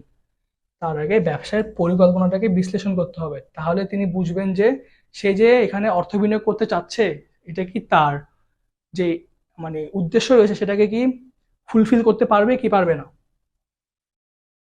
এরপর আসি, কোনটি ম্যাক্রো স্ক্রিনিং এর প্রভাবক। ম্যাক্রো স্ক্রিনিং এর প্রভাবক হচ্ছে জনসংখ্যা। এরপর আসি, শিল্পনীতি ম্যাক্রো স্ক্রিনিং এর কোন ধরনের প্রভাবক। এটি হবে আইনগত। এই যে নীতি, নীতি প্রণয়ন কিভাবে করে, আইনগত ভাবেই তো করে, তাই না? এরপর আসে, ক্রেতাদের দৃষ্টিভঙ্গি ও আগ্রহ মাইক্রো স্ক্রিনিং এর কোন উপাদানের অন্তর্ভুক্ত। এটি হচ্ছে বাজার চাহিদার অন্তর্ভুক্ত। এরপর আসি, প্রত্যাশিত মুনাফা লাভ মাইক্রো স্ক্রিনিং এর কোন উপাদানের অন্তর্ভুক্ত। এটি হচ্ছে বাণিজ্যিক দিকের অন্তর্ভুক্ত। এরপর আসি, আয় ব্যয় বিন্দু। আচ্ছা, তোমাদেরকে আমি আয় ব্যয় বিন্দুটা বুঝিয়ে দিই। ধরো তোমার একটা পণ্য তৈরি করতে 10 টাকা খরচ হচ্ছে, সব মিলিয়ে আর কি। তুমি এটাকে 10 টাকায় বিক্রি করলা। এখন কি হইলো, there is no profit not even any loss, তাই না? না আছে প্রফিট, না আছে লস। তাহলে এটা কি একটা মিডল পয়েন্টে না? এই মিডল পয়েন্টটাকে কি বলে, সম আয় ব্যয় বিন্দু বলে। এখানে কি বলছে, সম আয় ব্যয় বিন্দু জানা থাকলে কোনটি করা সহজ হয়। প্রকল্প নির্বাচন, প্রকল্প মূল্যায়ন, সঠিক মূল্য নির্ধারণ নাকি মূলধন সংগ্রহ। তুমি যদি একটা প্রপার মানে একটা তোমার কাছে যদি প্রপার একটা কি বলে যে ইনফো থাকে যে কোন জায়গায় বিক্রি করলে তোমার কোনো লাভ হচ্ছে না লস হচ্ছে, তুমি বুঝবা না যে এখান থেকে কত টাকা বেশি বিক্রি করলে তুমি লাভ ভালো পাবা, কত টাকা কম বিক্রি করলে লাভ কম পাবা, তাই না? এখন ধরো তুমি দেখতেছো যে 10 টাকায় বিক্রি করলে লাভ হচ্ছে না লস হচ্ছে না, তুমি কি করলা, 12 টাকায় বিক্রি করলা। তাহলে তোমার প্রফিট কত, তোমার প্রফিট 2 টাকা। তাহলে তুমি এখানে কি করতে পারতেছো, একটা সঠিক মূল্য নির্ধারণ করতে পারতেছো, তাই না? তাহলে অ্যান্সার কি গ। এবার দেখি, মাইক্রো স্ক্রিনিং এর উপাদান হলো ঘন ঘন সরকার পরিবর্তন, বেকার সমস্যা সমাধানের সুযোগ বৃদ্ধি নাকি 3 প্রযুক্তিগত শিক্ষার সম্প্রসারণ। এটি হবে 2 ও 3। কি কি, বেকার সমস্যা সমাধানের সুযোগ বৃদ্ধি এবং প্রযুক্তিগত শিক্ষার সম্প্রসারণ। এবার চলো একটু উদ্দীপক করি আবার। মিস্টার রনি একজন উদ্যোক্তা। বর্তমানে তিনি তার প্রতিষ্ঠিত কোম্পানি জুস ও চিপস কারখানা স্থাপনের সম্ভাব্যতা যাচাই করছেন। বর্তমানে তিনি তার প্রতিষ্ঠিত কোম্পানির জুস ও চিপস কারখানা স্থাপনের সম্ভাব্যতা যাচাই করছেন। জুস কারখানা স্থাপনের জন্য তিনি রাজশাহী, দেখো তিনি জুসের জন্য কি করছে, রাজশাহীকে চুজ করছে। অবভিয়াসলি সেটা কি, প্রাকৃতিক কারণে। এবং সাতক্ষীরার দুইটি জেলা কথা ভাবছেন। এরপর কি, তবে চিপস কারখানা স্থাপনের ক্ষেত্রে তিনি হিসাব করে দেখলেন প্রতি প্যাকেট 10 টাকা করে বছরে 1 লক্ষ প্যাকেট বিক্রি করতে পারলে প্রথম 10 বছরে কোনো লাভ হবে না। 3 বছর পর প্রকল্পটি কাঙ্ক্ষিত মুনাফা অর্জনে সক্ষম হবে। কয় বছর পর? 3 বছর পর। এবার দেখি, মিস্টার রনি জুস কারখানা স্থাপনের সময় ব্যবসায় পরিবেশের কোন উপাদানটি বিবেচনা করেছেন। এই দেখো, কারখানা স্থাপনের জন্য কি করছিল, তিনি প্রাকৃতিক পরিবেশকে বিবেচনা করছে। এবার আসে, মিস্টার রনি চিপস কারখানা স্থাপনের ক্ষেত্রে মাইক্রো স্ক্রিনিং করছে, ম্যাক্রো স্ক্রিনিং করছে, সময় ব্যয় বিবরণী বিশ্লেষণ করছে। তিনি এখানে অ্যাকচুয়ালি সবগুলাই করছে। তাহলে তিনি তো আর নিরূপণ করতে পারতো না যদি না করতো যে কখন লাভ হবে কখন লস হবে, তাই না? এবার দেখি, ব্যবসায় পরিচালনায় কোন কাজটি গ্রহণ করলে সহজে সফলতা লাভ করা যায়। শ্রমিক নিয়োগ, মূলধনের যোগান, পরিকল্পনা, নির্দেশ প্রদান। এটি হবে পরিকল্পনা। এবার আসি, প্রকল্পের সম্ভাব্যতা যাচাই করে কোনটি। ম্যাক্সো স্ক্রিনিং, পণ্যের চাহিদা, মাইক্রো স্ক্রিনিং, মূলধন বিনিয়োগ। এটি হবে মাইক্রো স্ক্রিনিং। এরপর আসি, একটি সুন্দর প্রতিবেদন তৈরি করা প্রকল্পের কততম ধাপ। এটি হচ্ছে 3য় ধাপ। এরপর আসি, যে পরিমাণ পণ্য বিক্রি করলে মোট বিক্রয় মূল্য মোট ব্যয়ের সমপরিমাণ হয়ে থাকে কি বলে, সে অবস্থাকে কি বলে। আমরা কি বলছিলাম, এটা হচ্ছে সময় ব্যয় বিন্দু, অথবা এখানে কি দিছে, সময় ব্যয়। এই অবস্থাকে কি বলে, সময় ব্যয় বলে। মাইক্রো স্ক্রিনিং এর উপাদান হলো প্রকল্পের বাণিজ্যিক লাভজনকতা নির্ধারণ, প্রকল্পের ব্যয় নিরূপণ এবং 3 প্রযুক্তিগত শিক্ষার সম্প্রসারণ। এটি হবে 1 ও 2। কি কি? প্রকল্পের বাণিজ্যিক লাভজনকতা নির্ধারণ এবং 2 প্রকল্পের ব্যয় নিরূপণ। এরপর আসি, সম আয় ব্যয় বিন্দু পূর্ব নির্ধারিত থাকলে সম্ভব হয় কি, মুনাফা পরিকল্পনা প্রণয়ন, সঠিক মূল্য নির্ধারণ, পণ্যের চাহিদা বৃদ্ধি। এখানে হবে 1 ও 2। কি কি? মুনাফা পরিকল্পনা প্রণয়ন এবং 2 সঠিক মূল্য নির্ধারণ। এরপর চলো আমরা অষ্টম অধ্যায় দেখি। অন্য লোকদের সামর্থ্যকে কাজে লাগিয়ে কোনো কাজ করিয়ে নেওয়ার দক্ষতা ও কৌশলকে কি বলে? এটাকে বলে ব্যবস্থাপনা। ব্যবস্থাপনার মাধ্যমে আমরা কি করি, অন্য লোককে দিয়ে ওদের দক্ষতা ও কৌশলকে কাজে লাগিয়ে আমাদের কাজটা করিয়ে নিই আর কি। এরপর আসে আধুনিক ব্যবস্থাপনার জনককে। এটা অনেক বেশি ইম্পর্টেন্ট, অনেকবার আসছে। কত স্টার দিব? এটি হবে কি, হেনরি ফেল। এরপর আসি, পূর্ব নির্ধারিত লক্ষ্য অর্জনের জন্য সম্পাদিত কার্যাবলীকে কি বলে? এটিকে বলে ব্যবস্থাপনা। ব্যবস্থাপনা আমরা কিভাবে করি, পূর্বে যে আমরা নির্ধারিত লক্ষ্য বানাইছি সেটা অর্জনের জন্য কি করি, নতুন নতুন কার্যাবলী নেই অথবা ওই অনুযায়ী আমরা কার্যাবলী সম্পাদিত করি। এরপর আসে, ব্যবস্থাপনার কাজ কয়টি? ব্যবস্থাপনার কাজ হলো 7টি। এরপর দেখি, ব্যবস্থাপনার প্রথম কাজ কোনটি? ব্যবস্থাপনার প্রথম কাজ হলো কি, পরিকল্পনা প্রণয়ন।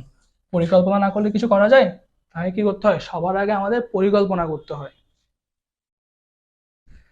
এবার দেখি, ব্যবসায়ের ভবিষ্যৎ কার্যক্রমের দিক নির্দেশনাগুলো হলো, এগুলো কি, এগুলাকে বলে পরিকল্পনা, তাই না? আমরা তো ভবিষ্যতে কি করব, এটা যদি কোনো আগাম দিক নির্দেশনা বানাই অথবা কোনো একটা রোড ম্যাপ বানাই, সেটা কি হবে, সেটা অবভিয়াসলি পরিকল্পনা হবে। এবার দেখি, কোনটি ব্যবস্থাপনার সংগঠিতকরণ কাজ। আচারের জন্য কাঁচা আম সংগ্রহের দায়িত্ব বন্টন। এখানে দেখো, আম সংগ্রহের দায়িত্ব বন্টন, আমরা দায়িত্ব বন্টন করছি না। সংগঠিতকরণে আমরা কি করি, আমরা দায়িত্বকে বন্টন করি, আমরা মানে ভাগ করে দেই, কে কোথায় কাজ করবে এটাও ভাগ করে দেই। তাহলে এটা কি হবে, তাহলে এটা হবে ক, আচারের জন্য কাঁচা আম সংগ্রহের দায়িত্ব বন্টন। এবার দেখি, নিচের কোনটি কর্মীদের মধ্যে দায়িত্ব ও ক্ষমতা বন্টন এবং আন্তঃসম্পর্ক সুদৃঢ় করে। আমরা একটু আগে বললাম না যে দায়িত্ব ক্ষমতা বন্টন কে করে, দায়িত্ব ক্ষমতা বন্টন করে সংগঠিতকরণ। এবার দেখি, প্রতিষ্ঠানের কোনো কর্মী কি কাজ করবে তা নির্ধারণ করে দেওয়াকে ব্যবস্থাপনার কোন কাজ বলা হয়? একই প্রশ্ন। সংগঠিতকরণ। এবার দেখি প্রতিষ্ঠানের অন্যতম উপাদান কোনটি? অর্থ, যন্ত্রাদি, কর্মী বাহিনী, পণ্য। কর্মী বাহিনী। কত কর্মী বাহিনী লাগবেই যে কোনো কাজ করতে। এবার দেখি মিস্টার রবিন তার ব্যবসায়ের বদমেজাজি ও অসৎ কর্মীদের ছাঁটাই করেন। এই দেখো কর্মীদেরকে ছাঁটাই করতেছে উনি। বদমেজাজি ও অসৎ কর্মীদের অপসারণ মিস্টার রবিনের কোন ধরনের কাজের কার্যপদ্ধতির অন্তর্ভুক্ত? এটি কি কর্মী সংস্থান। কারণ কি তিনি যেগুলোকে ছাঁটাই করতেছে তিনি সেখানে নতুন করে মানুষ নিবে না, তো এটা কিসের অন্তর্ভুক্ত? কর্মী সংস্থানের অন্তর্ভুক্ত না? এবার দেখি কর্মীদের আদেশ নির্দেশ প্রদান করাকে কি বলা হয়? এটিকে বলা হয় নির্দেশনা। সবাই জানি এটা। এবার দেখি রহমত তার কর্মীদের কাজের প্রতি উৎসাহী করার জন্য প্রতিদিন সকাল 11টায় চা নাস্তার ব্যবস্থা করেন। এই কাজটি কি? এটি কি প্রেরণা দান। প্রেরণাকে কি বলে ইংরেজিতে? মোটিভেশন। ইজিলি বোঝা যায়। তিনি যেখানে চা নাস্তা খাওয়াচ্ছে এর ফলে কি হচ্ছে? তাদের কাজ করার ইচ্ছা বাড়তেছে না, তারা চায় আরো বেশি কাজ করবে না, তারা একটু খুশি হবে না, তাহলে এটা কি? এটা হবে প্রেরণা। এবার দেখি হাসান সাহেব তার কারখানার কর্মীদের বোনাস দেওয়ার ঘোষণা দেন, যা কর্মীদের কাজের প্রতি উদ্দীপ্ত করে তোলে। তার এই কাজটি কি? প্রেরণা। এবার দেখি পরিকল্পনা অনুযায়ী কাজ হচ্ছে কিনা তা যাচাই করা হয় কোনটির মাধ্যমে? নিয়ন্ত্রণ। নিয়ন্ত্রণ করে আমরা এগুলো বুঝি। এরপর দেখি নির্দিষ্ট লক্ষ্য অর্জনে একটি কাজ সঠিক সময়ে ও যথাযথ পদ্ধতিতে সম্পন্ন হচ্ছে কি না তা নিশ্চিত করা যায় কিভাবে? এটিও করা যায় নিয়ন্ত্রণের মাধ্যমে। এরপর দেখি কর্মীদের প্রশ্ন করার সুযোগ দেওয়া হয় কোন নেতৃত্বে? এটা হয় যে গণতান্ত্রিক নেতৃত্বে। গণতান্ত্রিক নেতৃত্বে কর্মীরাও অপিনিয়ন দেয়, মালিক অপিনিয়ন দেয় এবং দুজনের অপিনিয়ন নিয়ে একটা সিদ্ধান্ত গ্রহণ করে। কিন্তু দিস ওয়ান ইজ ডিফারেন্ট। স্বৈরতান্ত্রিক এক্ষেত্রে কি করে? উনি নিজের ইচ্ছা মতো কাজ করে, সে তোমার কোনো কথাই শুনবে না। তুমি যদি ওর কর্মী হও তোমার কোনো দামই নেই ওর কাছে, তুমি হয়তো ওর কাজগুলো করবা, সে খালি আদেশ দিবে। তো এটা আনসার কি? এটা আনসার হচ্ছে ঘ, গণতান্ত্রিক। এবার দেখি কর্মীদের মতামত পরামর্শ নেওয়া হয় কোন ধরনের নেতৃত্বে? মতামত পরামর্শ নেওয়া হয়, এটাও কি? গণতান্ত্রিক। এবার আসি স্বৈরতান্ত্রিক নেতৃত্বের বৈশিষ্ট্য কোনটি? তারা কি করে? সব সময় কর্মীদেরকে একটা চাপের মুখে রাখে। এবার দেখি কর্মীদের উপর সুনির্দিষ্ট আদেশ দেন না, এটি কোন ধরনের নেতৃত্ব? একটা নেতৃত্ব আছে সেখানে কি করে জানো? মালিক বসে থাকে, তিনি কোনো নির্দেশনাও দেন না, তিনি কোনো প্রেশারও দেন না, কিছুই দেন না। তিনি কি বলে? তোমরা কাজ করো, তোমরা কোম্পানিটাকে আগে নিয়ে যাও, যা ইচ্ছা করো। তো এই নেতৃত্বকে কি বলে? এটাকে বলে মুক্ত নেতৃত্ব। ওই নেতৃত্বে কর্মীরা নিজের ইচ্ছা মতো কাজ করে, সেখানে তাদেরকে কেউ বলার কেউ নেই, তাদেরকে নির্দেশনা দেওয়ার কেউ নেই। কোন ধরনের নেতৃত্বে সর্বদা নিয়ম মাফিক দায়িত্ব পালন করতে হয়? এটা হচ্ছে আমলাতান্ত্রিক। এবার দেখি আমলাতান্ত্রিক নেতৃত্বে নেতার চেয়ে কোনটি বেশি গুরুত্বপূর্ণ? এখানে নেতার চেয়ে নেতার আদেশ বেশি গুরুত্বপূর্ণ। এবার যাই মানব সভ্যতা শুরুতে ব্যবস্থাপনা ছিল পরিবার ভিত্তিক। হ্যাঁ, এটা পারিবারিক ভাবে শুরু হয়, and পরে যে দল ভিত্তিক হয়। কিন্তু গোষ্ঠী ভিত্তিক সেটা কি করে না? সেটা শুরুর দিকে হয় না, গোষ্ঠী ভিত্তিকটা আস্তে আস্তে আস্তে আস্তে হয়। সংগঠনের মাধ্যমে বন্টিত হয় দায়িত্ব, মূলধন, ক্ষমতা। তোমাকে কি সংগঠনের মাধ্যমে তোমাকে কি কেউ মূলধন দিবে? দিবে না। তোমাকে দায়িত্ব দিবে, ক্ষমতা দিবে। একই। এরপর আসে যে কোনো ব্যবসায় প্রতিষ্ঠানের জন্য অর্থ বা মূলধন প্রয়োজন। ব্যবসায় শুরু করার জন্য মূলধন লাগবে। কার্যক্রম সচল রাখার জন্য কার্যক্রম সচল রাখতেও তোমার মূলধন লাগবে। সম্প্রসারণের জন্য সম্প্রসারণ করতে তো তোমার মূলধন লাগবে, তাই না? তাহলে এটা আনসার কি? এটার আনসার 1, 2, 3। এবার একটা উদ্দীপক পড়ি। জনাব আতিক হাসান নিজের ব্যবসা প্রতিষ্ঠান পরিচালনার জন্য মালামাল সংগ্রহ এবং কর্মকর্তা ও কর্মচারী নিয়োগ করেন। তিনি কর্মীদের মধ্যে দায়িত্ব বন্টন করে দেন। এবার দেখি জনাব আতিক হাসানের সম্পাদিত কাজকে কি বলা হয়? তিনি কি করছে? তিনি মালামাল সংগ্রহ এবং কর্মকর্তা ও কর্মচারী নিয়োগ করে। তিনি কর্মীদের মধ্যে দায়িত্ব বন্টন করে দেয়। এখানে বন্টন করছে না? তাহলে বন্টন করার আনসার কি? ব্যবস্থাপনার মাধ্যমে যেগুলো করে, তাই না? এরপর আসে জনাব আতিক হাসানের কাজের ফলে প্রতিষ্ঠানের লক্ষ্য অর্জন সহজ হবে। হ্যাঁ। মানব সম্পদের ব্যবহার নিশ্চিত হবে। হ্যাঁ। কর্মীদের নিয়ন্ত্রণ ও পরিচালনা সহজতর হবে। হ্যাঁ, তাহলে আনসার কি 1 2 3। আরেকটা উদ্দীপক পড়ি। জনাব জাহিদের উত্তরা ও বাড্ডা এলাকায় দুটি কনফেকশনারি স্টোর আছে। বিভিন্ন বিষয়ে তার সিদ্ধান্তই চূড়ান্ত। কর্মীদের ছুটি প্রদানের ক্ষেত্রেও তিনি আপোষহীন। এটা কিন্তু সবাই হয় না। তিনি তাহলে কি আপোষহীন? তবে তাদের ব্যক্তিগত বা পারিবারিক অসুবিধায় তিনি সবসময় পাশে থাকেন। তারপর বর্তমানে তিনি বেইলি রোডে দোকানের একটি শাখা স্থাপনের চিন্তা করছেন এবং আগের দোকানের অভিজ্ঞ দুজন কর্মচারীকে ওই দোকানের দায়িত্ব প্রদানের সিদ্ধান্ত নিয়েছেন। সিদ্ধান্ত নিয়ে ফেলছে, তাই না? বর্তমানে তিনি বেইলি রোডে একটি শাখা স্থাপনের চিন্তা করতেছে, তাই না? এখনো কিন্তু স্থাপন করে নাই। সে স্থাপন না করে এখন সিদ্ধান্ত নিয়ে ফেলছে। তাহলে দেখো, বেইলি রোডে নতুন শাখা খোলার ক্ষেত্রে জনাব জাহিদের সম্পাদিত ব্যবস্থাপকীয় কাজটি হচ্ছে কি? এটি হচ্ছে পরিকল্পনা। কারণ সে এখন চিন্তা করতেছে এবং চিন্তা করতে করতে সে একজনকে কাদেরকে দিবে এটা নির্দিষ্ট করে ফেলছে। এবার দেখি, জনাব জাহিদ একজন স্বৈরতান্ত্রিক নেতা। হ্যাঁ, বলতো এটা কেন? আমরা আবার উদ্দীপকে ফিরে যাই। এই দেখো, বিভিন্ন বিষয়ে তার সিদ্ধান্তই চূড়ান্ত। তার মানে কি, সে কর্মী কি বললো না বললো সেইগুলোতে পাত্তাই দেয় না, তার নিজস্ব সিদ্ধান্তই চূড়ান্ত সিদ্ধান্ত। তাহলে এটা কি হবে?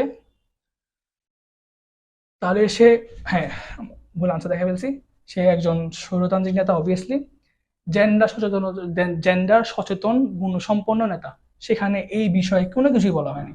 তারপর কি, মানবীয় সম্পর্ক। আচ্ছা, তার অনেকগুলা পয়েন্টে আমরা কি দেখতে পাই, তার একটু ভালো মানবীয় সম্পর্কের অনুধাবন গুণসম্পন্ন নেতা তিনি।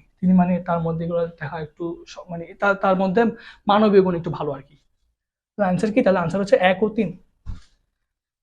এবার চলো নবম অধ্যায় দেখি। যে নিচের কোনটির মাধ্যমে উৎপাদিত পণ্য ভোক্তার নিকট পৌঁছায়? কিসের মাধ্যমে? বিপণনের মাধ্যমে। এবার দেখি, বিপণনের অপর নাম কি? বিপণনের অপর নাম হচ্ছে বাজারজাতকরণ। এবার দেখি, কার্যকর বিপণন কোনটি বৃদ্ধিতে সহায়তা করে? উৎপাদন, বিক্রয়, মুনাফা, সুনাম। এটা কি হবে জানো? উৎপাদন। কেন হবে? কারণ কি, কার্যকর বিপণন করলে কি হবে?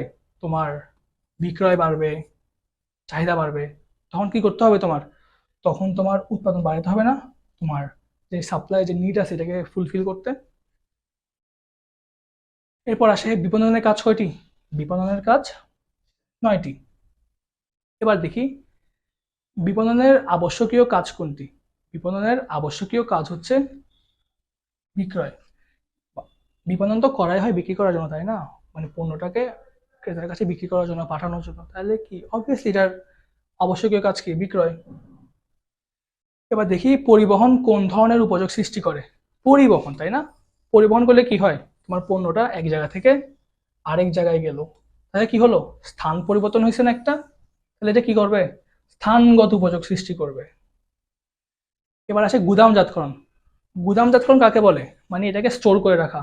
কোল্ড স্টোরেজ বলে না? কোল্ড স্টোরেজে স্টোর করে রাখা অথবা অন্য কোনো জায়গায় স্টোর করে রাখা। এখন এটা করলে কি হয়? তুমি ধরো আজকে আম সংগ্রহ করলে, সেটাকে তুমি কোল্ড স্টোরেজে রেখে দিলা, তাহলে কি হবে? তুমি আমটা আরো 5-6 মাস পর ব্যবহার করতে পারতেছো। ওই সময় দেখা যাবে যে যেগুলো সিজনাল আম ছিল, যেগুলো প্রাকৃতিক আম ছিল অথবা যেগুলো প্রাকৃতিকভাবে রাখা হয়েছিল, সেগুলো শেষ হয়ে গেছে, আর তোমার কাছে রয়ে গেছে। তাহলে এটা কি করে? এটাকে সময়গত উপযোগ সৃষ্টি করে। এবার দেখি, মান অনুযায়ী পণ্যকে বিভিন্ন শ্রেণীতে ভাগ করাকে কি বলে? এখানে কি বলছে দেখো, মান অনুযায়ী। মান অনুযায়ী হলে কি হবে? মান অনুযায়ী হলে পর্যায়িতকরণ হবে। এবার দেখি, পণ্য সামগ্রীকে সুন্দর ও আকর্ষণীয় করতে কি করা হয়? এই যে দেখো, সুন্দর ও আকর্ষণীয় কি দিয়ে করে? র্যাপার দিয়ে করে না? মোড়ক দিয়ে করে না? যেটা মোড়ক থাকে ওর উপরে, এটাকে র্যাপারও বলে। এটা কি তাহলে? এটা হচ্ছে মোড়কীকরণ। এবার দেখি, পণ্য বিক্রয় ও ক্রেতার নিকট গ্রহণযোগ্যতা বিপণনের কোন কাজের উপর নির্ভরশীল? এই দেখো, পণ্য বিক্রয় ও ক্রেতার নিকট গ্রহণযোগ্যতা। পণ্য বিক্রয় অনেকটা নির্ভর করে কিসের উপর? এটার যে র্যাপার আছে বা মোড়কীকরণ, মোড়কের উপর নির্ভর করে। আবার তোমার যদি মোড়কটা সুন্দর হয়, আকর্ষণীয় হয়, তাহলে এটার গ্রহণযোগ্যতাও বাড়বে। তাহলে এটা কি হবে? এটা হবে মোড়কীকরণ। এবার দেখি, কোন কাজটি না করতে পারলে ব্যবসায়িক ঝুঁকি বেড়ে যায় এবং প্রসার ব্যাহত হয়? এটি হচ্ছে কি? ভোক্তা বিশ্লেষণ। কেন? কারণ তুমি তখনই তোমার পণ্যটাকে কিভাবে বিক্রি করতে হবে, কত টাকায় বিক্রি করতে হবে, কিভাবে বানাইতে হবে, তোমার ক্রেতার নিড কিরকম, ওদের আশা কিরকম, আকাঙ্ক্ষা কিরকম, কখন বুঝবা? যখন তুমি ভোক্তাকে বিশ্লেষণ করবা। তাই তাই কি বলা যায়, যে এই কাজটি করতে না পারলে ব্যবসায়িক ঝুঁকি বেড়ে যায় এবং এটি মানে ব্যবসাকে প্রসার করতেও কি হয়, বাধার সম্মুখীন হয়। এবার আসি, বন্টন প্রণালী কয় ধরনের হয়ে থাকে? বন্টন প্রণালী 5 ধরনের হয়ে থাকে। এবার দেখি আমাদের দেশে কোমল পানীয়, কোক আর কি, মোজো, ফান্টা, এগুলা কোন কোমল পানীয় কোন বন্টন প্রণালীর মাধ্যমে বিক্রি হয়? তুমি দেখবা যে কোক গুলো কেমনে বিক্রি হয়, কোক গুলো কিন্তু ডিরেক্টলি একটা এজেন্ট এসে কেসে করে দিয়ে যায়। তাহলে এটা কি? তাহলে এটা হচ্ছে প্রতিনিধি ও খুচরা বিক্রেতার মাধ্যমে বিক্রি, তাই না? যে বললাম না, একটা এজেন্ট এসে দিয়ে যায়। বিজ্ঞাপনের মাধ্যমে পণ্য সামগ্রীর গুণাগুণ বৈশিষ্ট্য তুলে ধরা হয়। বিজ্ঞাপনের কোন মাধ্যমে, তাই না? অবভিয়াসলি কি, প্রচারপত্র, কারণ প্রচারপত্র দিয়ে আমরা কি করি, বিজ্ঞাপন পরিচালনা করি, তাই না? এবার দেখি বিজ্ঞাপনের কোন মাধ্যমে কুমিল্লা শহরের কান্দির পাড়ের কর্মব্যস্ত জনবহুল এলাকায় পণ্যদ্রব্যের আলোকসজ্জা করা যায়। এখানে কি বলছে, আলোকসজ্জা কোথায়? কর্মব্যস্ত জনবহুল এলাকায়। সে সকল এলাকায় কি করতে হয় জানো? এরকম এলাকায় এরকম এলাকায় বিজ্ঞাপন কেমন দেয় জানো? নিয়ন আলো দিয়ে। নিয়ন আলো মানে কি, ওই লাইটিং গুলো দিয়ে আর কি, লাইটিং করে বিজ্ঞাপন চালায় ওরা। তো আনসার কি, গ, নিয়ন আলো। এবার দেখি কিসের প্রভাবে বাজার সম্প্রসারিত হয় এবং বাজার ব্যবসায় বাণিজ্যের প্রসার ঘটে? কিসের প্রভাবে, তাই না? এটি হয় বিজ্ঞাপনের প্রভাবে। বিজ্ঞাপনের মাধ্যমে কি হয়? অবভিয়াসলি বাজার সম্প্রসারিত হয়, তুমি জিনিসটা ছড়াই দিচ্ছ, সবাই জানতেছে এটা নিয়ে, ঠিক আছে? তারপর ব্যবসা বাণিজ্যের প্রসার ঘটে বিজ্ঞাপনের মাধ্যমে। তাই আনসার কি, আনসার হচ্ছে গ। এবার দেখি বিক্রয় কর্মীর ক্রেতা আকর্ষণ করার কৌশল বা দক্ষতাকে কি বলে? এটাকে বিক্রয়িকতা বলে। এটা খুব ইম্পর্টেন্ট। এবার দেখি সুন্দর হাসি আদর্শ বিক্রয় কর্মীর কোন গুণের অন্তর্ভুক্ত? সুন্দর হাসি বলছে না, এটি কিসের? এটি শারীরিক গুণের অন্তর্ভুক্ত। এবার দেখি যে ক্রেতাদেরকে স্থায়ী গ্রাহকে পরিণত করার ক্ষেত্রে একজন আদর্শ বিক্রয় কর্মীর কোন গুণটি থাকা অপরিহার্য? কি বলছে, ক্রেতাদেরকে স্থায়ী গ্রাহকে পরিণত করার জন্য এক্ষেত্রে কি, সে যদি সৎ হয়, সে যদি বিশ্বস্ত হয়, তাহলে কি করবে, ওর সাথে মানুষ দীর্ঘদিন ধরে লেনদেনের জন্য একটা কি করতে পারে, মেন্টালিটি সেট করতে পারে, তাই না? তুমি কি অসৎ কারোর সাথে করবা? অবিশ্বস্ত কাউকে টাকা দিবা? দিবা না, তাই না? এরপর আসি, জেন্ডার সচেতনতা বিক্রয়িকতার কোন ধরনের গুণাবলীর অন্তর্ভুক্ত? এটা কি বলছে, জেন্ডার সচেতনতা, এটা কি, এটা হচ্ছে নৈতিক গুণের অন্তর্ভুক্ত। বিপণনের মাধ্যমে পণ্য বা সেবার উপযোগ সৃষ্টি হয় মালিকানাগত, হ্যাঁ, সময়গত, এটাও হয়, এবং স্থানগত। তাহলে কি, তিনোটাই হবে। অ্যান্সার কি, 1 2 3। এবার দেখি পর্যায়িতকরণের ভিত্তি হলো পণ্যের আকার, পণ্যের ওজন, পণ্যের গুণাগুণ। এটার আনসারও কি, 1 2 3। এবার দেখি ভোক্তা বিশ্লেষণ সঠিকভাবে না হলে চাহিদা হ্রাস পায়, প্রসার ব্যাহত হয়, হ্যাঁ, ব্যবসায়িক ঝুঁকি বাড়ে, হ্যাঁ। তাহলে এটার আনসার কি, এটার আনসার হচ্ছে 2 ও 3। এবার দেখি বিজ্ঞাপনের উদ্দেশ্য হলো পণ্যের প্রচার বাড়ানো। অবভিয়াসলি বিজ্ঞাপন আমরা কেন দিই? প্রচারের জন্যই তো দিই। উৎপাদকের আচরণ পরিবর্তন করা না, এটা দিয়ে উৎপাদকের কোনো আচরণ পরিবর্তন হয় না। পণ্যের তথ্য সরবরাহ করা, হ্যাঁ, এটাও। তাহলে আনসার কি, এটার আনসার 1 3। এবার দেখি বিজ্ঞাপনের মাধ্যমে পণ্যের এক হচ্ছে কি, জনসাধারণ নতুন পণ্য সম্পর্কে জানতে পারে, হ্যাঁ, তাদেরকে একটা রিমাইন্ডার দেওয়া হয় অথবা তাদেরকে একটা ভিজুয়াল রিপ্রেজেন্টেশন দেওয়া হয়। এরপর সামাজিক ও নৈতিক সচেতনতা সৃষ্টি করে, হ্যাঁ, অনেক ক্ষেত্রে দেখা যাবে যে অনেক বিজ্ঞাপন সামাজিক ও নৈতিক সচেতনতা বৃদ্ধির ক্ষেত্রে তৈরি করে থাকে। এরপর পণ্যের চাহিদা সচেতনতা বৃদ্ধি, হ্যাঁ, এটাও, এর মাধ্যমে পণ্যের চাহিদার সচেতনতা বৃদ্ধি পায়। আনসার কি, 1 2 3। এবার একটা উদ্দীপক পড়ি আবার। জনাব শফিক একজন ব্যবসায়ী, তিনি বড় শহর থেকে পণ্য ক্রয় করে এনে গ্রাম এলাকায় বিক্রি করেন। তিনি ভোক্তাদের রুচি, চাহিদা ও সামর্থ্যের কথা চিন্তা করে পণ্য সরবরাহ করেন। তাহলে দেখি জনাব শফিকের ব্যবসায়টিকে কি ধরনের ব্যবসায় বলা হয়ে থাকে? তিনি কি করতেছে, তিনি বড় শহর থেকে পণ্য কিনে এনে গ্রাম এলাকায় বিক্রি করতেছে। তার মানে কি, সে বাল্কে কিনতেছে, অনেকগুলো একসাথে কিনতেছে and অল্প অল্প করে বিক্রি করতেছে, তাই না? এই জিনিসটাকে আমরা কিভাবে চিনি? খুচরা ব্যবসা হিসেবে চিনি, তাই না? এবার দেখি, বিপণন কার্যাবলীতে জনাব শফিকের কাজটি হলো ক্রয় বিক্রয়, হ্যাঁ। তথ্য সংগ্রহ, হ্যাঁ। এবং কি, ভোক্তা বিশ্লেষণ, এটাও। অ্যান্সার কি তাহলে? 1 2 3। আরেকটা উদ্দীপক পড়ি। জনাব মতিন শহর থেকে বিভিন্ন ডিজাইন ও রঙের কাপড় ক্রয় করে প্রথমত আকার ও গুণ অনুযায়ী মূল্য নির্ধারণ করে। কি করে? আকার ও গুণ অনুযায়ী পণ্যের মূল্য নির্ধারণ করে এবং পরবর্তীতে ভোক্তাদের চাহিদা ও রুচি অনুযায়ী কাপড়গুলো বিক্রি করেন। তাহলে কি বলা যায়? উদ্দীপকের জনাব মতিনের ব্যবসাটিকে কি বলা হয়?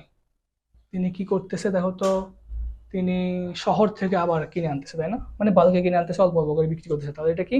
এটা হচ্ছে খুচরা ব্যবসায়। এরপর দেখি, জনাব মতিনের ক্রয় পরবর্তী কার্যক্রম বিপণন কার্যাবলীর কোনটির সাথে সামঞ্জস্যপূর্ণ? এটি হচ্ছে 2 ও 3। কি কি? প্রমিতকরণ, যেহেতু সে কি দেখছিলাম আমরা, সে আকার গুণ অনুযায়ী ভাগ করতেছে, তাহলে এটা কি? এটা হচ্ছে প্রমিতকরণের অন্তর্ভুক্ত। এরপর ভোক্তা বিশ্লেষণ, সে সে কিন্তু মানুষের, কই গেল? হ্যাঁ, সে কিন্তু ভোক্তাদের রুচি অনুযায়ী কাপড়ও, সে কিন্তু ভোক্তাদের চাহিদা ও রুচি অনুযায়ী কাপড় বিক্রি করে, তাহলে এটা কি করতেছে? তাহলে এক্ষেত্রে সে ভোক্তা বিশ্লেষণ করতেছে। তাহলে আনসার কি? 2 ও 3। আরেকটা উদ্দীপক পড়ি। জেড কোম্পানি এসপিসি ক্রিম বাজারে ছাড়ার আগে এর মিনি প্যাকেট সাবানের সাথে ফ্রি দেয়। এই যে ফ্রি দিচ্ছে না, এটা কি এমনি দেয়? দেয় না। এটা কি জন্য দেয়? একটা নমুনা হিসেবে দেয়, বা একটা স্যাম্পল আর কি। কিছুদিন পর ক্রেতারা ক্রিমটির বড় সাইজ দোকানে খোঁজ করতে থাকে। এই দেখছো, ছোট একটা দিছে, এখন ওরা বড় খুঁজতেছে আর কি। এটা আর কি বিজ্ঞাপন। ফলে কোম্পানি 20 ml, 50 ml এবং 100 ml এর টিউব বাজারে সরবরাহ করে। এবার দেখি, জেড কোম্পানি বিজ্ঞাপনের কোন মাধ্যমটি ব্যবহার করে? তারা নমুনা প্রদান করছে, তাই না, ফ্রিতে দিয়ে। এবার দেখি, জেড কোম্পানির বাজারজাতকরণ কাজসমূহ পর্যায়িতকরণ, হ্যাঁ, তারা ওই যে আকার আকারে ভাগ করছে না। তথ্য সংগ্রহ, ভোক্তা বিশ্লেষণ, এটা আনসার হবে 1 2 3 সবগুলা। এবার চলো শেষ অধ্যায় দেখি নিই, ব্যবসায় নৈতিকতা ও সামাজিক দায়বদ্ধতা। যে জ্ঞানবোধ এবং আচরণকে সমাজ মূল্যবান ও অনুকরণীয় মনে করে তাকে কি বলে? তাকে বলা হয়ে থাকে মূল্যবোধ, তাই না? এবার দেখি, মঙ্গলময় দিক নির্দেশনা দেয় কোনটি? মঙ্গলময় দিক নির্দেশনা দেয় নৈতিকতাবোধ। দুইটা কিন্তু ডিফারেন্ট। একটু দেখো, তোমার নৈতিক মূল্যবোধ কোনটা? যে জ্ঞানবোধ এবং আচরণকে সমাজ মূল্যবান ও অনুকরণীয় মনে করে, এটা হচ্ছে কি মূল্যবোধ। আর নৈতিকতাবোধ কোনটা? মঙ্গলময় দিক নির্দেশনা দেয় যেটি, তাই না? এবার দেখি ইথস, ইংরেজি মনে হয় এরকম হবে, কোনটাই জেনে রাখো। ইথস শব্দটি কোন ভাষা থেকে এসেছে? এটি এসেছে গ্রিক থেকে।